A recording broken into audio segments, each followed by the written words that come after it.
Hello dear student, मैं शीतल साहू आपको संविधान कराने वाली हूँ इजी वे में याद।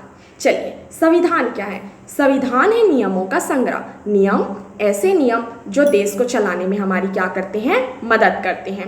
इसे कहा गया है संविधान। संविधान में कुल 22 भाग और 395 अनुच्छेद है, जिसमें हम क्या करेंगे, मॉड्यूल्स में याद करेंगे। हम अगर पूरे 22 भाग को ऐसे रट्टा मारने की कोशिश करेंगे तो ये हमारे लिए पॉसिबल नहीं होता। हमें कुछ समय के लिए वो चीज़ें याद रह सकती है, लेकिन लंबे समय तक बने रहने के लिए इन्हें हम क्या करेंगे, मॉड्यूल्स में याद करेंगे।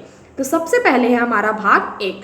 भाग एक, चूंकि देश है, देश अर्थात देश शब्द का प्रयोग संविधान में नहीं हुआ है, संघ शब्द का प्रयोग हुआ है। संघ और इसके राज्य क्षेत्रों का वर्णन अनुच्छेद नंबर 1 से लेकर 4 में किया गया है।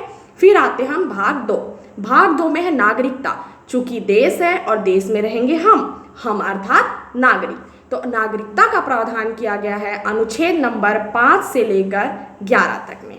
चूंकि नागरिक है, नागरिक के कुछ अधिकार होते हैं जिन्हें कहा जाएगा मौलिक अधिकार। तो भाग 3 में क्या है आपका, मौलिक अधिकार। अनुच्छेद नंबर 12 से लेकर 35 तक में मौलिक अधिकार बताए गए हैं। अब मौलिक अधिकार हम कहाँ निवास करते हैं, राज्य में, अर्थात राज्यों को भी क्या बताया चाहिए कि आपको क्या करना है और क्या नहीं करना है, जिसे कहा जाता है राज्य के नीति निर्देशक तत्व, जिसे रखा गया है भाग 4 में।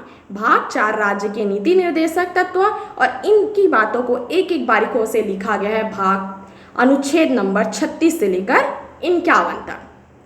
ठीक है।